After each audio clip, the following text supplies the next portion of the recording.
wabarakatuh. Perkenalkan, nama saya Olvi Lestiani dari Program Studi Manajemen Bisnis Syariah 1B. Di sini saya akan membuat video dengan tujuan untuk penugasan akhir dari mata kuliah Dasar Ekonomi Islam.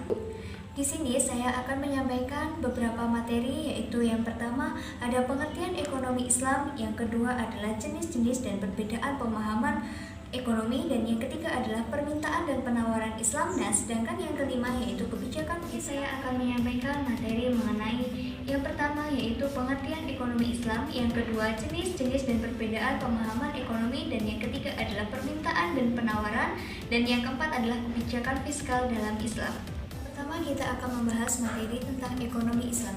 Ekonomi Islam atau ekonomi syariah merupakan ilmu pengetahuan yang membahas tentang masalah-masalah ekonomi yang Islam dengan menganut syariat Islam.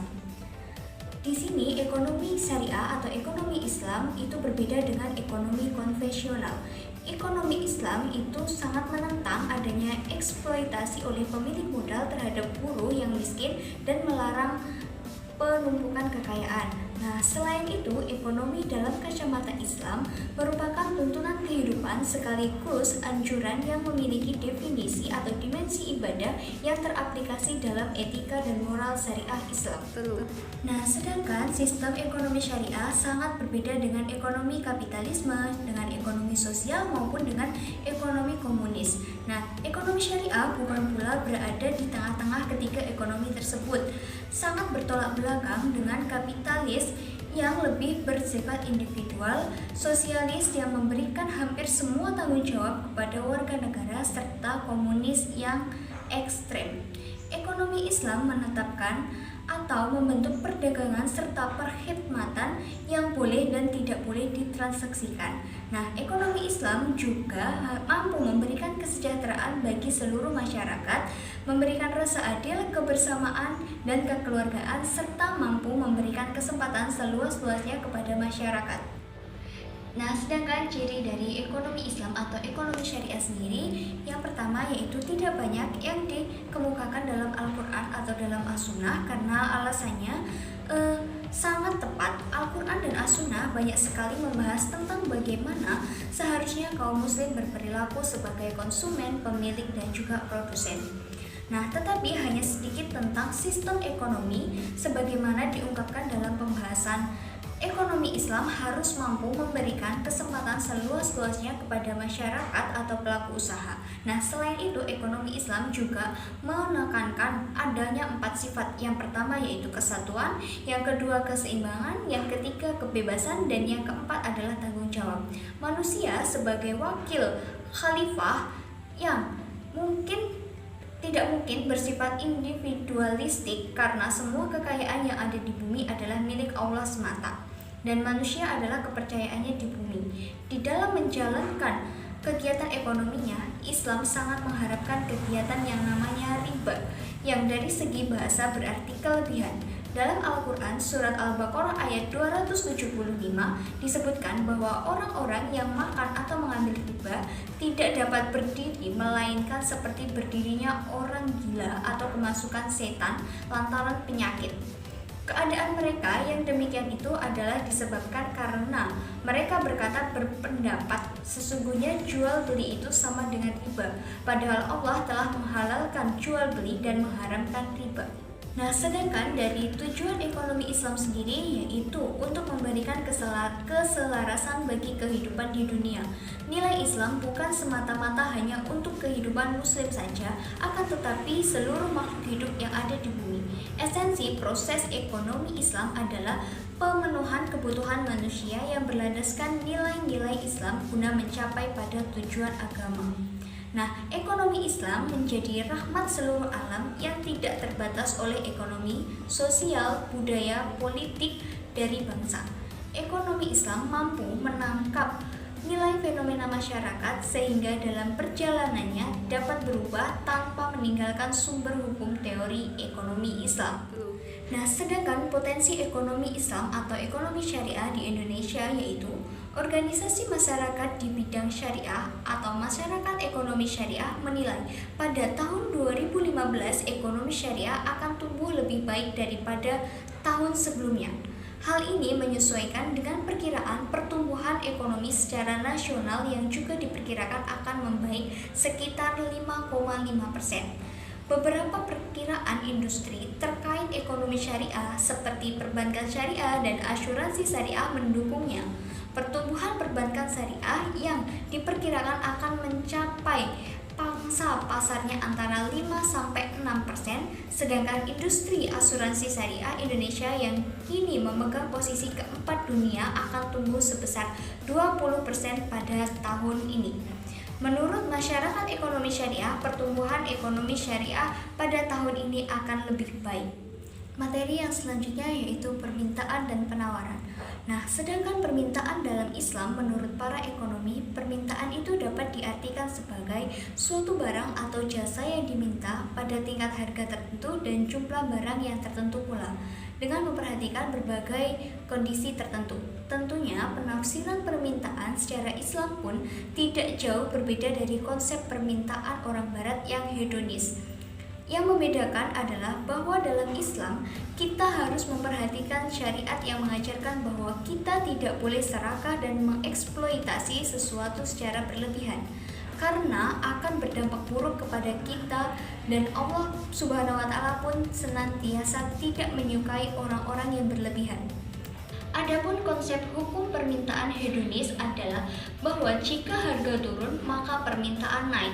Nah, inilah konsep hukum permintaan yang harus atau hanya terfokus pada jumlah barang dan harga saja tanpa memperhatikan bagaimana kondisi atau sisi religi, terutama kehalalan dari barang atau jasa tersebut. Adapun tujuan seorang Islam melakukan permintaan adalah harus memberi faedah atau manfaat bagi dunia dan akhirat. Kita sama sekali tidak ada manfaatnya bagi kita. Contohnya, apabila kita mengalokasikan pengeluaran kepada rokok, maka hal itu akan lebih berfaedah apabila kita membelikannya makanan yang bergizi. Nah, kita pun tidak boleh melakukan permintaan atas barang atau jasa yang haram. Konsumsi atau permintaan barang yang haram selain secara syariat dilarang konsumennya berdosa dan nanti di akhirat akan mendapat berupa balasan siksaan di neraka. Konsumsi barang haram juga memberikan dampak yang tidak baik, diantaranya adalah merusak agama karena telah melanggar syariat.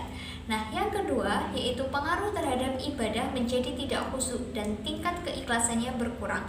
Serta yang ketiga, pengaruh terhadap akhlak yang semakin rusak dan jelek. Nah, yang selanjutnya pengaruh terhadap kesatuan umat serta pengaruh terhadap kesehatan. Nah, selain itu juga dapat menimbulkan kerusakan dan kemerosotan, menimbulkan kehinaan dan kenistaan hidup, serta menimbulkan kehancuran ekonomi dan kemandekan produksi.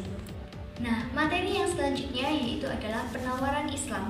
Penawaran adalah barang atau jasa yang ditawarkan pada jumlah dan tingkat harga tertentu dalam kondisi tertentu. Penawaran Islam pun ada beberapa hal yang membedakannya dengan penawaran hedonis, bahwa barang atau jasa yang ditawarkan harus transparan dan dirinci spesifikasinya. Bagaimana keadaan barang tersebut, apa ada kelebihan dan apa kekurangannya. Jangan sampai penawaran yang kita lakukan merugikan pihak yang mengajukan permintaan. Adapun Rasulullah dalam melakukan penawaran selalu dirinci tentang spesifikasi barang dagangannya sampai-sampai harga beli dengan harga berapa barang tersebut dibeli yang akan diperoleh olehnya. Dalam mengkaji masalah demand, Ibnu Khaldun membahas faktor-faktor penentu yang menaikkan dan menurunkan permintaan. Menurutnya setidaknya ada 5 faktor, yaitu harga, pendapatan, jumlah penduduk, kebiasaan masyarakat, dan pembangunan kesejahteraan umum. Sedangkan dalam konteks supply, faktor-faktor penentu ada 6. Yang pertama ada harga, yang kedua permintaan, yang ketiga laju keuntungan, yang keempat buruh, yang kelima keamanan, dan yang keenam adalah tingkat kesejahteraan masyarakat. Adapun perbedaan prinsip antara permintaan dan penawaran dalam Islam dengan konvensional, yaitu menurut ekonomi konvensional titik beratnya yaitu pada harga. Jika harga tinggi, maka permintaan akan turun. Begitu pula sebaliknya. Sedangkan dalam ekonomi Islam ini titik beratnya adalah pada faedah ataupun manfaat suatu barang. Sedangkan harga bukanlah menjadi patokan atau tujuan dasar dalam ekonomi Islam, tetapi sisi religiuslah yang menjadi patokan utamanya, di mana kehalalan lebih diutamakan, bukan rendahnya harga. Pandangan ekonomi Islam mengenai permintaan, penawaran, dan mekanisme pasar ini relatif sama dengan ekonomi pasar konvensional. Namun, terdapat batasan-batasan dari individu untuk berperilaku ekonomi yang sesuai dengan aturan syariah. Dalam ekonomi Islam, norma dan moral yang merupakan prinsip Islam dan dalam berekonomi merupakan faktor yang menentukan suatu individu maupun masyarakat dalam melakukan kegiatan ekonominya, sehingga teori ekonomi yang terjadi menjadi berbeda dan teori pada ekonomi konvensional. Nah, sedangkan konsep permintaan dalam Islam menilai suatu komoditi tidak semuanya bisa untuk dikonsumsi maupun digunakan.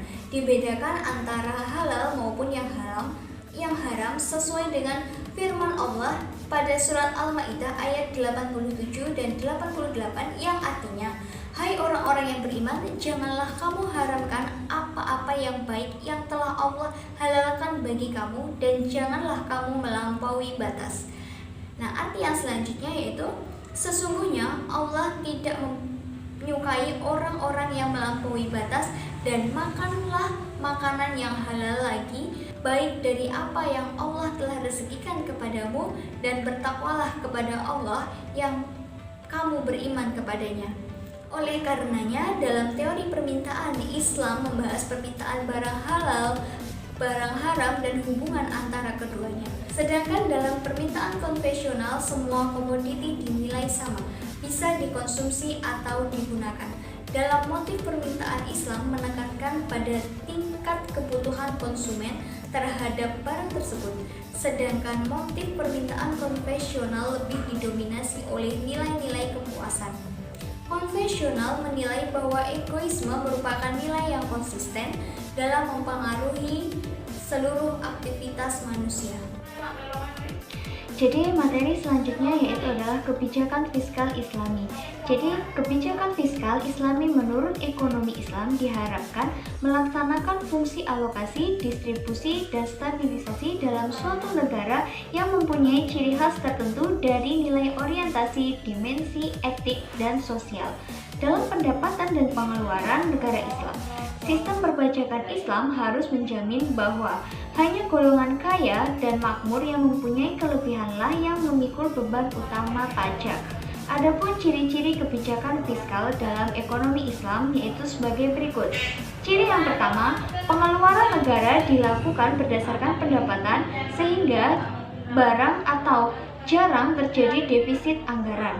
Nah, yang kedua, sistem pajak konvensional atau profesional pajak dalam ekonomi Islam dibebankan berdasarkan tingkat produktivitas. Misalnya, kharaj besarnya pajak ditentukan berdasarkan tingkat kesuburan tanah, metode irigasi maupun jenis tanaman. Nah, sedangkan yang ketiga yaitu penghitungan zakat berdasarkan hasil keuntungan bukan pada jumlah barang. Misalnya zakat perdagangan, yang dikeluarkan zakatnya adalah hasil keuntungan sehingga tidak ada pembebanan terhadap biaya produksi. Nah, yang selanjutnya yaitu pada masa kenabian hingga masa kekhalifahan, kaum muslimin cukup berpengalaman dalam menerapkan beberapa instrumen sebagai kebijakan fiskal yang diselenggarakan pada lembaga Baitul Mal. Sejarah Islam telah mencatat bagaimana perkembangan peran kebijakan fiskal dalam sistem ekonomi Islam. Nah, pada zaman puncak kejayaan Islam sendiri pada pertengahan, seiring dengan kemunduran-kemunduran dalam pemerintah Islam yang ada pada waktu itu, maka kebijakan fiskal Islam sedikit demi sedikit mulai ditinggalkan dan digantikan dengan kebijakan fiskal. Nah, lainnya dari sistem ekonomi sekarang yang dikenal dengan sistem ekonomi konvensional, instrumen kebijakan fiskal dalam perspektif ekonomi konvensional menjelaskan bahwa dalam struktur anggaran pendapatan belanja negara atau APBN terdapat beberapa instrumen, alat, atau cara yang digunakan untuk menghimpun dana guna menjalankan pemerintahan, antara lain sebagai berikut. Nah, yang pertama yaitu melakukan bisnis. Pemerintah dapat melakukan bisnis seperti perusahaan lainnya, misalnya dengan mendirikan badan usaha milik negara atau BUMN, seperti halnya perusahaan lain. Dari perusahaan negara ini diharapkan memberikan keuntungan yang dapat digunakan sebagai salah satu sumber pendapatan negara. Nah, yang kedua yaitu dengan pajak. Penghimpun dana yang umum dilakukan dengan cara menarik pajak dari masyarakat. Pajak dikenakan dalam berbagai bentuk seperti pajak pendapatan, pajak penjualan, pajak bumi dan bangunan, serta lain-lainnya.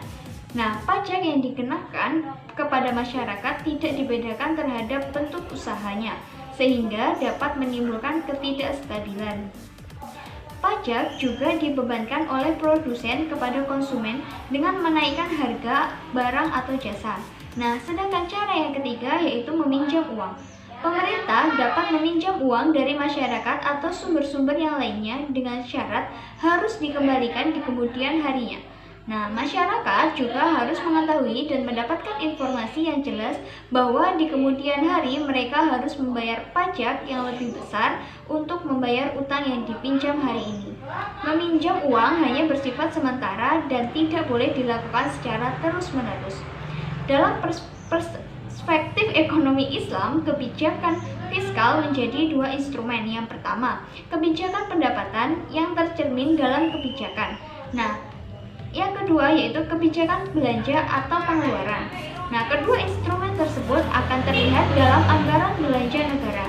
Instrumen kebijakan pendapatan atau sumber penerimaan negara terdiri dari zakat, pajak bumi atau tanah pertanian, pajak perdagangan atau bea cukai, dan pajak yang dikenakan pada kalangan non-muslim, serta harta rampasan saat perang.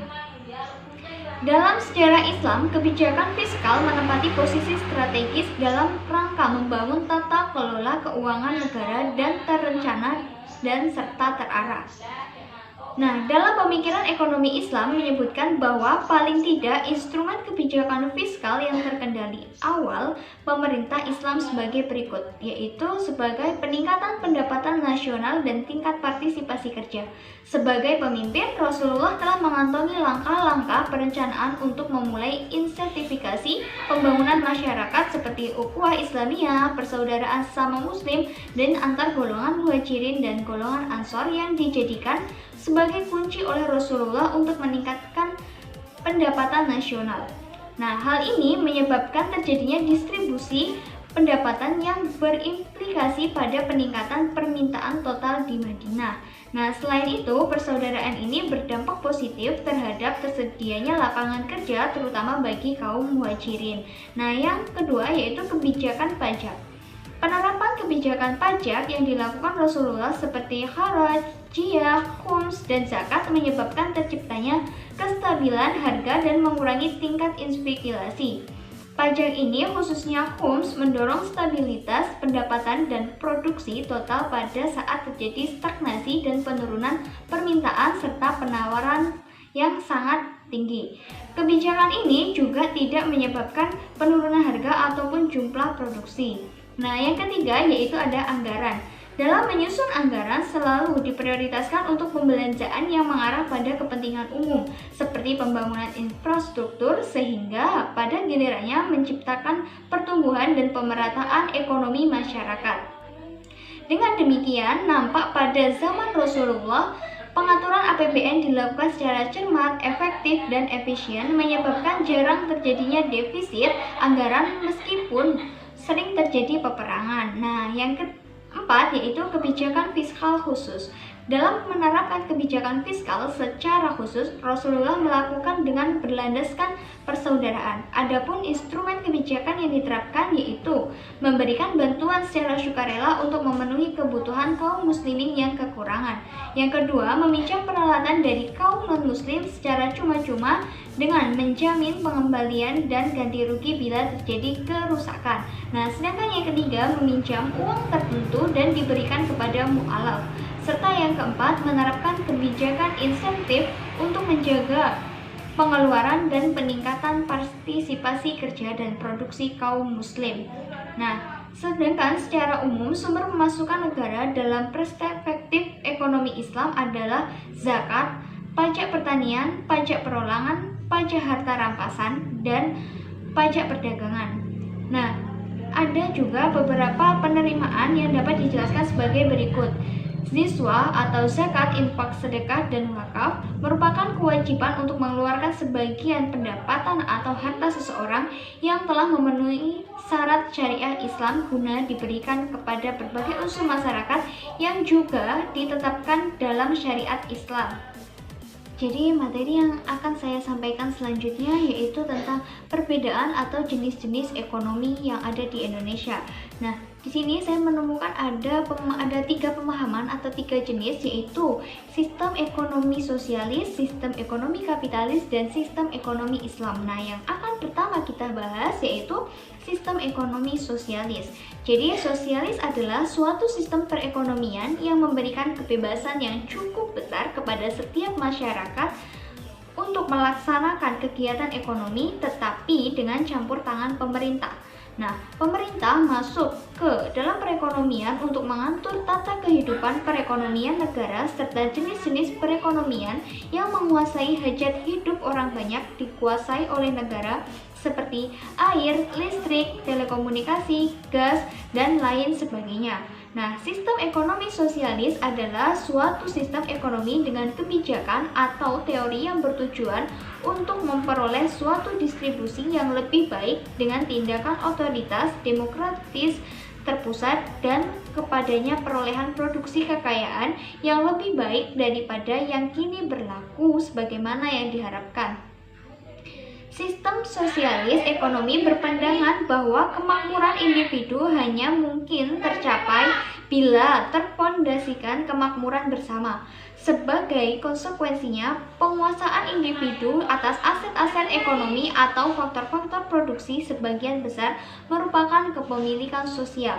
Nah, sosial memiliki prinsip-prinsip dasar sosial yaitu sebagai berikut: pemilikan harta oleh negara, kesamaan ekonomi, dan disiplin politik. Nah, sedangkan ciri-ciri dari ekonomi sosialis adalah 1. Lebih mengutamakan kebersamaan atau kolektivitisme, dan yang kedua, peran pemerintah sangat kuat, dan yang ketiga, sifat manusia ditentukan oleh pola produksi. Nah, sistem ekonomi yang kedua yaitu adalah sistem ekonomi kapitalis. Kapitalisme adalah sistem perekonomian yang memberikan kebebasan secara penuh kepada setiap orang untuk melaksanakan kegiatan perekonomian seperti memproduksi barang, menjual barang, menyalurkan barang, dan lain sebagainya. Dalam sistem ini, pemerintah bisa turut ambil bagian untuk memastikan kelancaran dan keberlangsungan kegiatan perekonomian yang berjalan. Dalam perekonomian kapitalis, setiap warga dapat mengatur nasibnya sendiri sesuai dengan kemampuannya. Semua orang bebas bersaing dalam bisnis untuk memperoleh laba yang sebesar-besarnya. Nah, semua orang juga bebas melakukan kompetisi untuk memenangkan persaingan bebas dengan berbagai cara. Nah, ciri-ciri dari sistem ekonomi kapitalis sendiri adalah yang pertama, yaitu pengakuan yang luas atas hak-hak pribadi.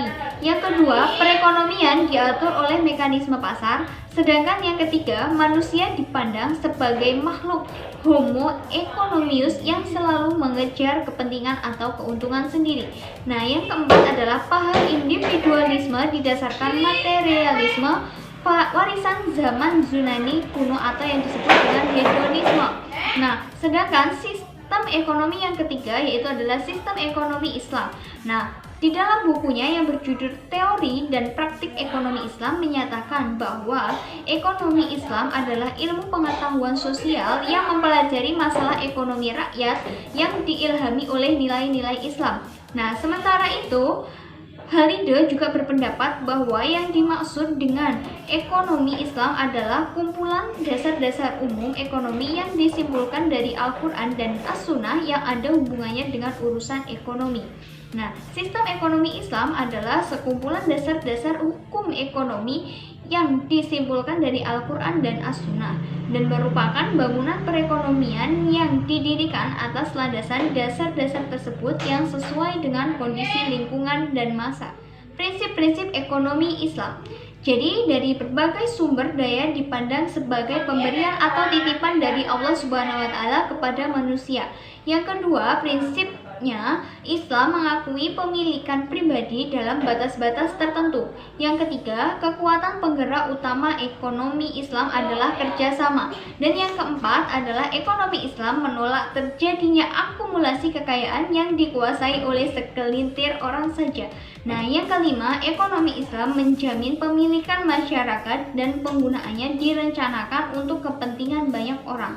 Serta yang keenam, seorang muslim harus takut kepada Allah Subhanahu wa taala dan hari penentuan di akhir nanti. Nah, sedangkan ciri-ciri dari ekonomi Islam yang pertama yaitu adalah akidah sebagai substansi atau inti yang menggerakkan dan mengarahkan kegiatan ekonomi. Yang kedua, syariah sebagai batasan untuk memformulasi keputusan ekonomi. Dan yang ketiga, akhlak berfungsi sebagai parameter dalam proses optimalisasi kegiatan ekonomi. Sekian materi yang dapat saya sampaikan, semoga bermanfaat. Bila ada kurang lebihnya, mohon maaf yang sebesar-besarnya. Wassalamualaikum warahmatullahi wabarakatuh.